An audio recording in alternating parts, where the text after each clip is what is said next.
믿음의 눈으로 볼 거냐 하는 겁니다. 많은 사람들이 자기를 너무나 정확하게 보죠. 정확하게 보는 겁니다. 그런데 믿음의 눈으로 보면 하나님의 관점을 가지게 되고 하나님이 나를 보시는 그 관점을 가지게 되면 내가 정말 하나님 앞에서 이렇게 귀하고 가치 있는 존재구나 이걸 알게 되죠. 하나님 우리를 뭘로 보십니까? 사자로 보십니다. 우리를 메뚜기로 보십니까? 사자로 보십니까? 사자로 보십니다. 근데 이제 여기 열 정탐꾼은 자기들을 메뚜기로 봤지요. 하나님 분명히 사자라고 말씀하셨습니다. 그래서 나를 어떻게 보느냐? 믿음의 눈으로 봐야 됩니다.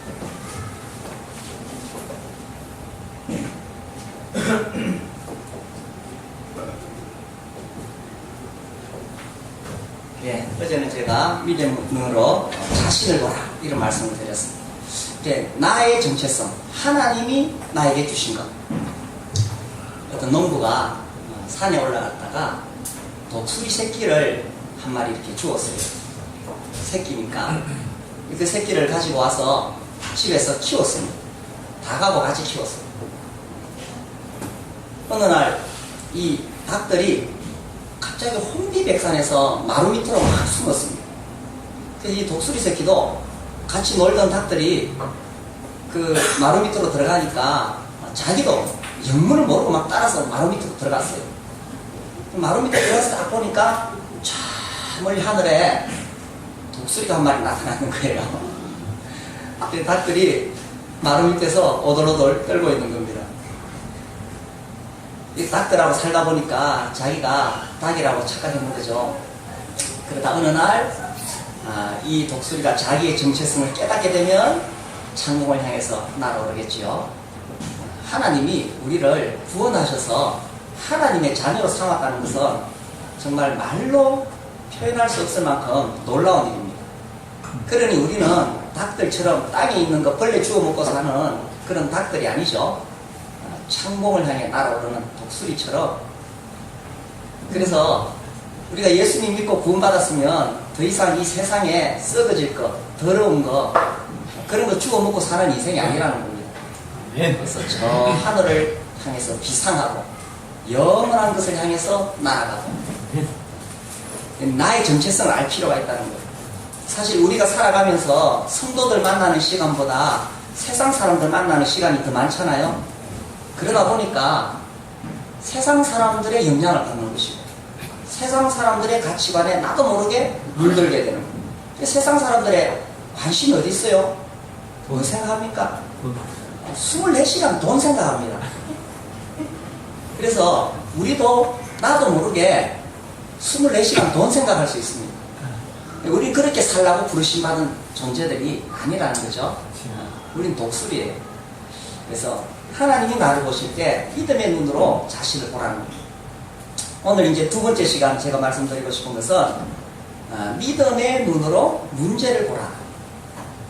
좀 하고 중간에 약간 한 10분 쉬었다가 또 3교시 하겠습니다. 민수기 14장 1절 보시면요. 1절에서 3절까지 우리 한번 같이 읽을까요? 온 회중이 소리를 높여 부르짖으며 백성이 밤새도록 통곡하였더라. 이스라엘 자손이 다 모세와 아론을 명하며 온 회중이 이들에게 이르되 우리가 애굽 땅에서 죽었거나 이 광야에서 죽었으면 좋았을 것을 어찌하여 여호와가 우리를 강함으로 인도하여 칼에 쓰러지게 하려 하는가. 우리 처자가 사로잡히리니 애굽으로 돌아가는 것이 낫지 아니하랴. 여기서 이 인간적인 장관을 세우고 애굽으로 돌아가자. 자동 돌아가실 것 같아요. 예, 감사합니다. 이 인간적인 눈으로 보면은 계속 뭐가 보이냐면 문제가 보여요. 그리고 문제를 보면 매우 암울해 보입니다. 지금요, 우리가 이 성경을 읽으니까 이 사람들이 참 어리석다 이렇게 생각할지 모르겠지만 이런 분위기에 들어가면 다 이렇게 됩니다. 분위기가 이렇게 확 흘러가게 되면 그래서요, 이런 분위기를 만들면 안 돼요. 지금 10대2잖아요. 10명의 정탐꾼이 부정적인 이야기를 확 뿌리니까 온 회중이 소리를 높여 부르짖으며 밤새도록 통곡하는 거예요. 이 지금 심각하죠, 그죠? 온 회중이 밤새도록 통곡을 하니까 막 이런 분위기 속에 들어가게 되면은 전부 다 그냥 아무라고 어둡고 희망이 없고 이제 죽었구나. 아휴, 지금 이래가지고 어떻게 하겠느냐. 차라리 애국으로 돌아가자. 차라리 우리가 그 광야에서 굶어 죽든지 적군들한테 창에 찔려 죽었으면 차라리 더 좋았겠다 하면서 할 수 있는 온갖 부정적인 말을 다 하게 되는 겁니다. 근데 여기에 원인을 준 사람이 있죠. 그 10명의 정탐꾼. 그들에 의해서 이 분위기가 확 퍼졌는 거예요. 교회에서 우리가 참 조심해야 됩니다. 이 말이라는 게 좋은 말보다는 부정적인 말이 더 영향이 커요.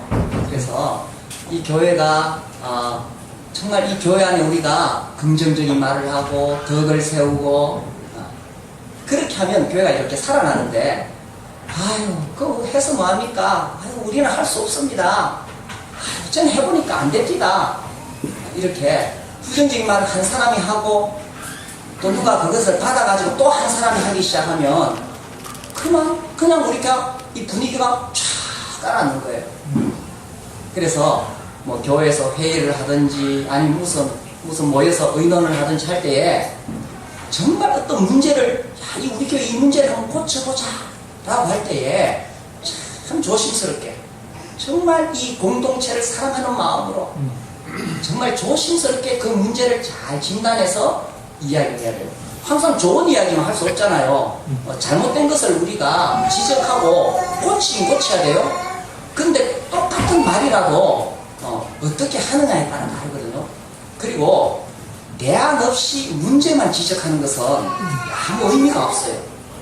여기서 지금 10정탐꾼이 이렇게 막 부정적인 말을 했을 때에 대안이 없어요. 그러면 온 회중이 막 감정적으로 흥분해 있거든요. 사람이 흥분하면 이 정상적인 판단을 못 하잖아요. 그러니까 그들이 내린 대안이 뭐냐면 애국으로 돌아가자는 거죠. 이게 뭐냐면 하나님께 반역을 일으키자 이겁니다. 그렇잖아요. 하나님께 반역을 일으키자는 거예요.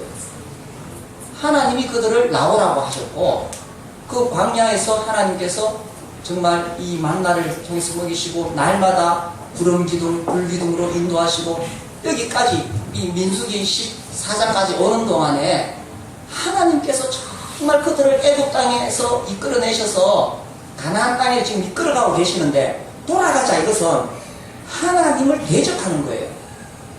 아니 어떻게 이런 결론까지 나게 되었을까요? 이게 사람이 이렇게 부정적인 분위기가 퍼지기 시작하면 정말 엉뚱한 결론을 내릴 수 있다는 것입니다. 그래서 교회에서 이렇게 회의를 하거나 의견을 내거나 할 때에 혹시 어떤 문제를 지적하거나 할 때는 정말 조심스러워야 돼요. 그리고 대안을 이야기해야 돼요. 정말 이 교회를 사랑하는 마음으로 그런 것들을 우리가 고쳐보자 이렇게 하면 성도들이 다 마음에 그래 이건 우리가 한번 고쳐보자 이런 마음이 드는데 막 이렇게 문제를 딱 이렇게 막 강하게 부각시키면 이 감정이 막 이렇게 혼란스러워져요. 아무튼 이게 이 메뚜기 인생의 특징이라는 거예요. 우리는 스스로 보기에도 메뚜기 같으니 그들이 보기에도 그와 같았을 것이다. 이 메뚜기 인생의 특징이 뭐냐면 늘 부정적인 이야기하면서 원망하고 불평하고 낙심합니다. 원망하고 이게 이스라엘 백성이 광야에서 이후에도 계속 했던 게 이거잖아요. 모세를 향해서 원망하고 무릎 따고 불평하고 계속 그렇게 살아왔는 거죠. 이게 바로 메뚜기 인생의 특징. 이게요, 이 패배의식과 피해의식에 확 젖어 있는 사람들. 이 사람들은 어제 그 10정탐꾼의 보고처럼 우리가 가서 싸워도 안 된다. 그 아낙 자손들은 거인이라서 우리가 싸워서 이길 수 없다. 패배의식에 사로잡힙니다. 그러면서 이제 2절에 보면은 이스라엘 자손이 다 모세와 아론을 원망하며, 누구를 원망하는 겁니까? 하나님. 모세와 아론을 원망합니다. 어쨌든 사람들이 모이면 그 교회에 지도자들이 있어요. 교회가 이렇게 모이면 교회에 지도자들이 있어요. 장로님들이 계시고 또 앞서서 일하시는 분들이 있어요. 이 지도자들을 원망하는 것은 매우 어리석은 일입니다. 이 지도자들은 책임을 지는 사람이에요. 마지막까지 책임을 지는 사람. 그래서 정말 우리 교회 공동체에 어떤 어려움이 오거나 문제가 왔을 때 마지막까지 책임을 질 수 있는 그분들을 원망하게 되면 이 지도자들이 얼마나 낙심하겠어요? 그래서 그 지도자들도 잘못할 수 있어요. 교회 장로님들도 오판할 수 있고 실수할 수 있죠. 그죠? 저도 교회에서 이제 16년 동안 어쨌든 뭐 교회 앞에서 일을 해왔습니다. 그러면서 뒤돌아보면 정말 많은 실수를 했습니다. 정말 많은 실수를 했습니다. 그래도 주님께서 또 은혜로 이렇게 이끌어 가시는데, 뭐 좀 잘못한다고 해서 성도들이 자꾸 지적하고 원망하면은 얼마나 힘들겠어요? 오히려 지도자를 지지해주고 격려해주고 기도하고, 그러면은 온 교회 공동체가 살아나고요, 지도자가 살아나면 교회 공동체가 살아나고, 교회 공동체가 살아나면 나도 살아나는 거예요. 근데 지도자를 원망하면, 지도자가 낙심되면 교회 공동체가 이게 힘이 약해지고 그 결과는 결국 나한테 오는 거예요. 우리 다 한 배를 타고 가잖아요. 강북교회라는 한 배를 타고 가는 거예요. 인생은 혼자 사는 게 아니잖아요. 신앙도 혼자 사는 게 아니잖아요. 제가 정말 이 성경을 읽으면서 깊이 깨달은 것이, 신앙은 절대로 혼자 신령하겠다고 깊은 산에 들어가서 돛 닦는다고 신령한 거 아니에요. 신앙은 관계입니다. 관계. 그리고 이렇게 많은 분들이 모여서 이런 관계를 이룰 때에 특별히 앞서 이끌어가는 지도자들에게는 큰 역할이 있기 때문에 그들을 원망하고 불평하는 것은 결국 우리 교회 공동체를 내가 부정적으로 만들겠다는 거죠.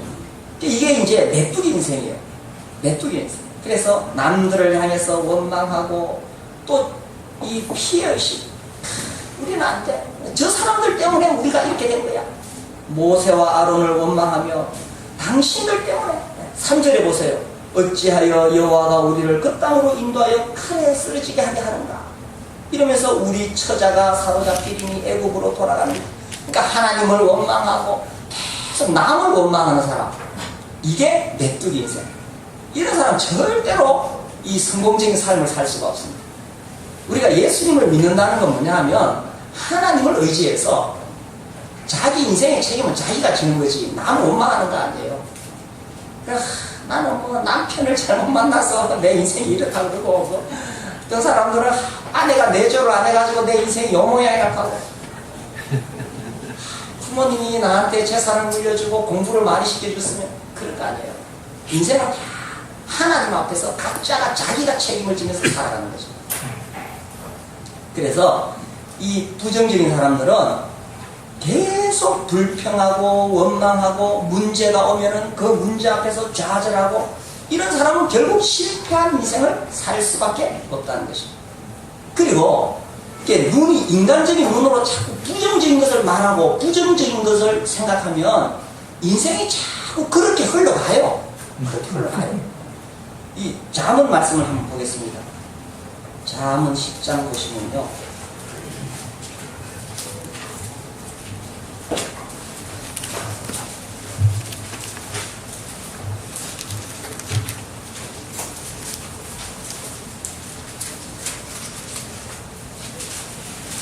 10장 24절입니다.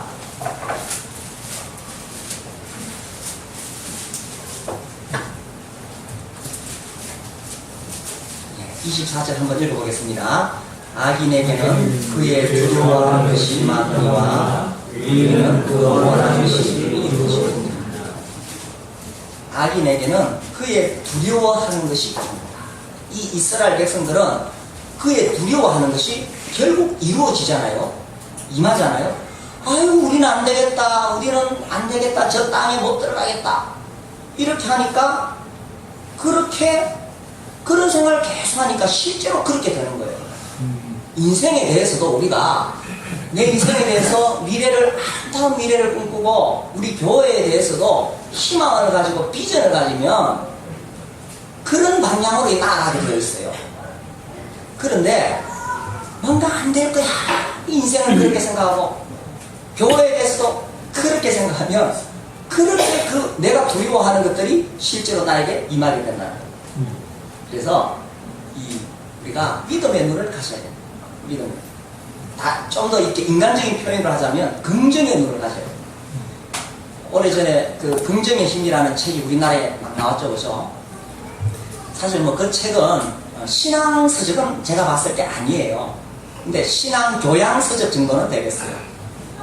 아무튼 이제 뭐 그 책을 읽으면은 뭐 그게 교리적으로 제가 이야기하는 것이 아니라 아무튼 우리를 이렇게 격려해주는 뭐 내 영혼의 숲 이런 책들 혹시 보셨나요? 101가지 따뜻한 이야기 뭐 그런 책들 있잖아요. 그런 유의 책이라고 생각해요. 아무튼 이 긍정의 눈 이게 바로 믿음의 눈이라는 거죠. 자, 믿음의 눈으로 보면은 어떻게 되느냐. 자, 다시 민수기 14장 돌아와서요. 이 정탐꾼들은 자기들을 삼키는 땅이다. 그러면서 그 땅을 악평했는데 14장 7절에 보시면 믿음의 눈으로 보는 정탐꾼은 뭐라고 이야기했느냐. 14장 7절에 보시면요. 이스라엘 자손이 온 회중에게 말하여 이르되 우리가 두루다니며 정탐한 땅은 어떤 땅이라고요? 신이 아름다운 땅이라. 이게 다르죠. 인간적인 눈으로 본 사람들은 13장 그 32절에 나오죠. 13장 32절에 보면은 그 뒷부분에 보시면요. 그 거주민을 삼키는 땅이에요. 그러니까 부정적인 눈으로 보면 그 사람 살 데가 아닙니다. 이렇게 보고 있어요. 그 거주민을 삼킨다. 근데 믿음의 눈으로 보는 사람은 7절 끝에 나오는 것처럼 신이 아름다운 땅이다. 아니 똑같은 땅을 봤는데 왜 이렇게 시각 차이가 날까요? 이게 바로 부정적인 눈, 인간적인 눈으로 보느냐, 긍정의 눈, 믿음의 눈으로 보느냐. 똑같아요. 우리 가정, 내 사업, 우리 교회 부정적인 눈으로 보면요, 교회에 막 문제가 막 너무 많아요. 이것도 문제, 저것도 문제, 김영재님도 문제, 박자민님도 문제. 아니 또 혹시 김영재님 계시는지 아니에요? 그런데 믿음의 눈으로 보면요, 우리 교회 참 그 김영재님 얼마나 귀한 분이시오. 야, 우리 그 박자민님 참 그렇게 섬기시네. 아유, 우리 교회 이렇게 잠재력이 있네. 이게 완전히 달라져요. 막 애기를 뛰어다니는데 우리 교회 가면 시끄러워서 내가 예배를 못해. 믿음의 눈을 보면요, 야, 요새 애 안 낳는데 우리 교회 이렇게 어린아이들이 많네. 얼마나 감사한 일입니까? 아멘. 그래서요, 이 차이가 나는 거예요. 그래서 그 8절에도 그렇게 나오죠. 여호와께서 우리를 기뻐하시면 우리를 그 땅으로 인도하여 들으시고 그 땅을 우리에게 주시리라. 이는 과연 어떤 땅입니까? 젖과 꿀이 흐르는 땅이다. 세상에 얼마나 그 땅이 좋은지 어떻게 표현을 할 수 없어서 젖과 꿀이 흐르는 땅이다. 이야, 진짜 아름다운 표현이죠. 하나님이 그들에게 주시고 싶은 것은 이런 것이었었어요. 아니, 그런데 이렇게 좋은 것을 주셔도 믿음의 눈이 없으면 못 받는 거예요. 못 누리는 거예요. 그래서 어떤 눈으로 보느냐는 거죠. 어떤 신발 회사에서 이제 신발을 이렇게 수출을 하려고 그 직원들 2명을 이제 여러 나라에 파견을 하는 거예요. 아프리카에 보냈어요. 그 직원들 2명이 아프리카 다 갔다 와서는 보고를 했습니다. 한 명은 아이고 사장님, 아프리카에 신발 한 켤레도 못 팝니다. 그 사람들 전부 맨발로 다닙니다. 신발 사시는 사람이 한 사람도 없습니다. 한 사람 뭐라 그러겠어요? 아이고 사장님, 아프리카 진짜 좋은 시장입니다. 한 사람도 안 신었습니다. 우리가 우리가 팔기 시작하면, 그 사람들 사기 시작하면, 한 사람도 안 신어서, 우리 회사 그야말로 대박납니다. 우리가요, 순간순간 어떤 문제 앞에서 판단이 막 합니다. 제가 그래요.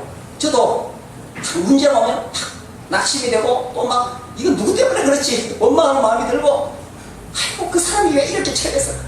그러면서, 아, 이게 아니지. 이게 아니지. 내가 왜 믿음의 눈으로 못 보지? 그러면서 정신을 딱 차려서 보면, 아, 또 주님의 뜻이 그게 있다는 거예요. 그래서 우리가 살면서 이 가정에도 문제가 있고 교회, 직장에 어려움이 올 때에 이 안에 또 주님이 주신 가능성이 있어요. 아멘. 삼키는 땅이 아니에요. 힘이 아름다운 땅이고 적과 꿀이 흐르는 땅이에요.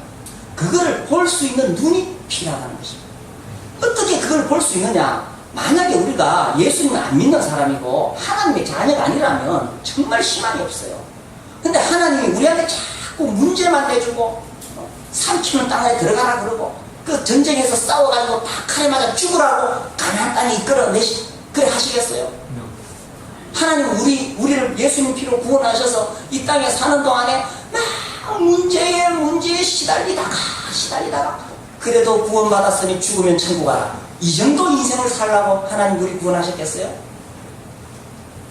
하나님이 우리에게 좋은 것을 주셔도 믿음의 눈이 없으면 이렇게밖에 못 보는 거예요. 그래서요, 이 문제를 보는 눈, 믿음의 눈이 뭐냐? 이 9절 보시면요, 14장 보시면 다만 여호와를 거역하지 말라. 또 그 땅 백성을 두려워하지 말라. 그들은 우리의 뭐라고요?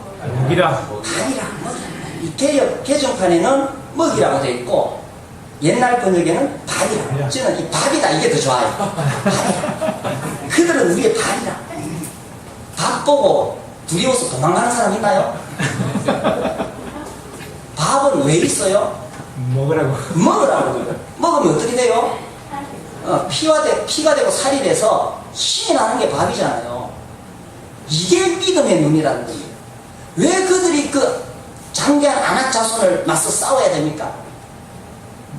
그거 장대한 아낙 자손 보고 도망가라고 하나님이 그들을 보내신 것이 아니라 그들과 싸워서 정말 더 성장하고 더 강해지라고 밥이라 밥 먹고 힘내라고 주셨는데, 그래서 하나님이 우리 인생에서요 어떤 문제를 허락하실 때가 있어요. 그것은 그 문제 앞에 내가 좌절하고 도망가라는 게 아니라 네가 이 문제 한번 부딪혀봐라. 네가 이 문제 한번 해결해봐라. 애들 키우면은 아프잖아요. 근데 희한하게 아프고 나면 꼭 애들이 커요. 그래서 우리가 어떤 문제가 왔을 때 그 문제가 한번 싸워보는 거예요. 붙어보는 거예요. 근데 그 문제를 딱 이렇게 해치고 나가면 나도 모르게 성장해 있는 나다. 하나님 우리에게 문제를 주신 것은 내가 그 문제를 극복해서도 크지라고. 그 문제가 있기 때문에 내가 살 수 있어요. 그 문제 없으면 내가 나태하고 게을러져 가지고 죽어요. 그 왜 뭡니까 바다에 청어 잡아가지고 이렇게 육지로 이동하는 이야기 아시죠, 그죠? 바다에서 청어 잡아서 육지로 가는데 자꾸 죽어. 나중에 누가 메기를 한 마리 넣잖아요, 그죠? 이 메기 이놈이 막 청어 잡아먹으러 다니니까 청어가 막 도망가다가 살았어. 그 육지까지 무사히 오잖아요. 그러니까 하나님은 우리에게 이런 문제를 주셔가지고 이 정신 차리고 살아남아라 이거예요. 더 강해져라 이거예요. 우리 인간은 본성이 가만히 놔두면 자꾸 나태해지고 안일해지고 자꾸 재밌는 거 없을까 쾌락을 찾고. 하나님이 우리 미워하시지 않아요. 그렇죠? 아니, 우리 사랑하시죠? 아멘. 별로 아멘이 안 되시나? 하나님이 나를 사랑하신다는 게 얼마나 놀라운 일입니까? 우리가 잘 모르니까 사랑을 확증하셨느니라. 로마서 5장 8절이 자기 아들을 십자가에 내어주심으로 우리를 향한 하나님의 사랑을 확증하셨느니라. 내가 너를 이만큼 사랑한다. 아들을 아끼지 아니하신 분이 우리에게 무엇을 아끼겠느냐? 근데 왜 우리에게 문제를 허락하시겠어요? 그거 먹고 힘내라고. 그게 우리가 살 길이에요. 어떤 사람이 나귀를 끌고 가다가 이놈이 웅덩이에 빠졌어요. 나귀가 고집이 세잖아요. 이 사람이 끌어내려니까 안 돼. 마을 사람들이 도와주려고 여러 사람이 왔어요. 여러 사람이 이 나귀를 끌어내려고 아무리 땡겨도 이놈이 딱 버티면서 웅덩이에서 안 나가려고 그래요. 어떤 지혜로운 노인이 지나가다가 한 말씀 하셨어요. 그 고집센 나귀 놈을 그래 끌어서 되나? 흙을 파묻어라. 그래 지나갔어요. 그래 이제 사람들이 생각하기를 이놈은 안 되는가? 생매장 시키라는가 보다. 이래가지고 생매장 시키려고 흙을 가지고 막 그 웅덩이를 메웠어요.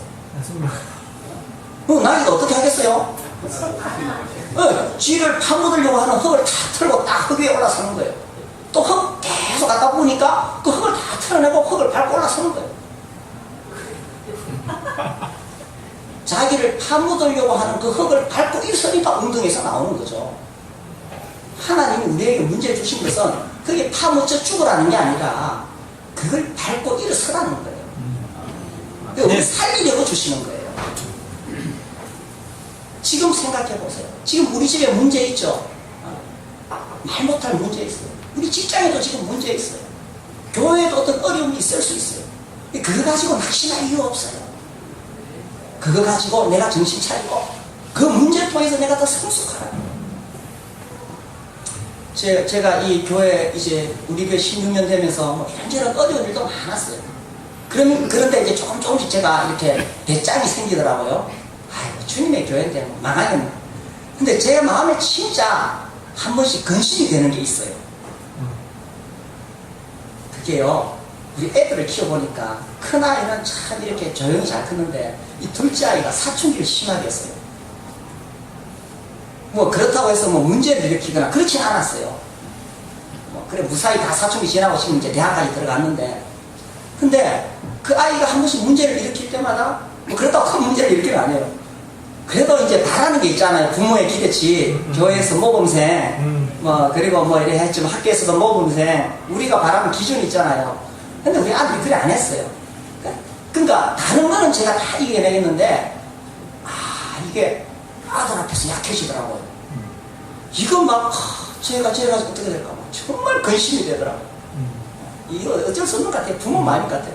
내가 성도들에게는 믿음으로 살아야 됩니다 새겨놓고 막상 우리 아들이 딱 그런 짓 하니까 진짜 낙심이 돼요. 근데 이제 그런 것도 이제 아이들이 이렇게 크니까 조금씩 주님이 우리 아들 아니었으면 내가 어떻게 인격적으로 성장하겠느냐. 만약에 우리 아들이 정말 모범생으로 컸으면은 교회에서요 아들 못 잡는 아버지 어머니 제가 얼마나 책망하겠어요. 아들도 하나 못 키운다고. 막 제가 설교 중에 막 은근히 자꾸 앉아 그랬겠죠. 근데 제가 겸손해질 수밖에 없는 거예요. 자식 키우는 거 참 어려운 일이구나. 자식만큼 마음대로 안 되는구나. 저 부모들 얼마나 힘들까. 제가 겸손해질 수밖에 없는 거. 주님이요 우리에게 필요하니까 이런 것도 허락하시고 저런 것도 허락하시고 겸손하게 하시고 주님 바라보게 하시고 그걸 통해서 내가 더 성장하게 하시고 주님 그렇게 하시는 거예요. 그래서 문제가 오면 밟고 일어나는 것이고요. 중요한 것은 시각을 빨리 정해야 돼요. 내가 지금 인간적인 눈으로 보고 있느냐 믿음의 눈으로 문제를 보고 있느냐 이걸 빨리 정리해야 그 다음에 정리가 되는 거예요. 그 다음 단계로 갈 수 있어요. 자, 그래서 문제가 닥치면 어떻게 할 거냐? 두려워서 도망갈 것이냐? 아니면 그것을 먹고 힘을 낼 것이냐? 그들은 우리의 밥이라. 우리가 예수님 믿고 나면요, 우리 교회 어떤 자매님이 참 이 숨기고 신실한 자매님이 있어요. 참 잘 숨기고. 근데 이제 그 집 아이가 이제 초등학교 3학년, 4학년 됐는데 3학년 되니까 이제 3학년 이게 엄마 지갑에서 돈을 꺼내가는 거예요. 그러니까 이 자매는 너무 낙심하는 거예요. 한 번 용서해 줬는데 또 그러는 거예요. 두 번째 그러니까 너무 낙심. 그래서 자기는 이런 이야기를, 자기는 정말 자기가 주님 앞에서 정말 훌륭하게 잘 살아요. 그 자매님 참 교회 섬기고 너무 잘해요. 그렇게 하면은 주님 앞에 자기 최선을 다해 살면은 주님이 자기 자식들은 그냥 이렇게 잘 크게 해주실 줄 믿었는데, 예수 믿고 내가 내 나름대로 좀 그렇게 주님 앞에 산다 해도 이게 피해갈 수 없는 문제들이 있구나, 이런 이야기를 하는데, 제가 그 말을 듣고 굉장히 교훈이 됐어요. 우리가 예수 믿고 구원받고 다 잘 될 것 같죠? 특히 우리가 주님을 위해서, 복음을 위해서 열심히 살면은 좀 다른 사람들이 겪는 문제는 피해갈 것 같죠? 자식들 크면서 똑같이 돈 다 훔치고 뭐 또 똑같이 다 그렇게 해요. 그리고요 또 이 사춘기 다 겪고요, 또 결혼 문제 있어가지고 참, 취업 문제 있어가지고 취업이 안 되고, 또 나이 좀 들어보니까 뭐 병원에 가니까 뭐 하나 떼내야 된다 하고. 그게 우리가 예수님 잘 믿고 잘 섬겨도 세상에 있는 문제도 피해갈 수 있는 게 아니에요. 그런데 중요한 것은 그러한 것을 어떤 시각으로 볼 것이냐라는 것입니다. 교회도요, 훌륭한 형제님들, 훌륭한 자매님들 모이면 교회가 계속 더 잘 되고 아무 문제가 없어야 되잖아요. 그런데 생겨요. 어떨 때는 막 그것 때문에 관계가 어려워지고 마음에 이렇게 나뉘지고 그럴 수도 있어요. 그런데 왜 이렇게 우리 교회 이렇게 있을까? 이래 생각하는 것이 아니라 그 사람 가운데 그 있을 수 있는 일이에요.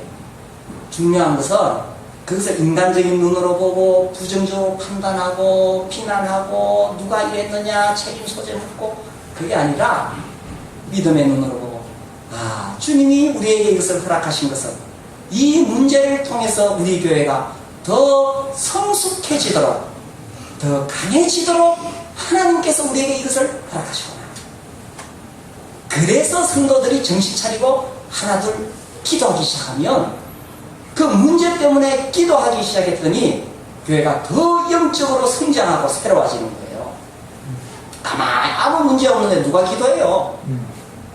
그래서 다 주님이 뜻을 가지시고 허락하십니다. 그래서 문제가 없기를 바라지 말고 문제보다 더 큰 믿음을 구하라는 거죠. 문제보다 더 큰 믿음을. 그래서 이 인생의 크기는 그 주어진 환경에 의해서 결정되는 게 아니에요. 나 자신의 능력에 의해서 결정되는 게 아니에요. 인생의 크기는 믿음의 크기라는 것입니다. 우리 이 시간 마치기 전에 이 13장 30절 말씀, 이 말씀 참 멋있죠? 갈렙이 모세 앞에서 백성을 조용하게 하고 이르되 우리가 곧 올라가서 그 땅을 취하자. 하나님이 주시려고 하는 그 땅을 취하자. 자, 그 땅이 뭡니까? 그 땅이 뭡니까? 13장 30절. 내 인생에 있어서 그 땅이 뭐냐라는 겁니다. 내 인생에 있어서. 우리 가정에 주신 그 땅이 뭐냐라는 겁니다. 내 일터, 내 사업에서 하나님이 나에게 주시려고 하는 그 땅이 뭐냐라는 것입니다. 우리 교회, 강북교회에 있어서 하나님께서 이 강북교회에 주시고자 하시는 그 땅이 뭐냐라는 겁니다. 그런데 그 땅을 취하는데 그냥 가만히 있는데 누워서 감 떨어지기 기다리듯이 입 벌리고 있는다고 떨어지는 거 아니에요. 항상 주님이 주시는 이 귀한 열매를 받기 위해서는 반드시 치고 나가야 될 문제가 있다는 거예요. 저절로 오는 거 없어요. 인생도 그렇고 신앙도 그렇고 교회도 그래요. 그래서 우리 앞에 있는 이 문제가 뭐냐, 우리 가정이 정말 더 성숙하기 위해서 하나님 우리에게 주신 그 문제가 뭐냐, 그것을 봤을 때, 그것을 답으로 먹었을 때 그 땅을 취할 수가 있는 거예요. 그게 뭐라고 주신 거예요? 능히 이기리라. 능히 이기리라. 믿음의 눈으로 보시면은 능히 이기리라. 결국 이 두 사람 이겼잖아요. 결국 이 두 사람 그 땅에 들어갔잖아요. 인간적인 눈으로 보고 부정적인 눈으로 본 사람은 못 들어갔어요. 믿음의 눈으로 보시고 들어가실 수 있게 되길 바랍니다. 아멘. 좀 시작하겠습니다.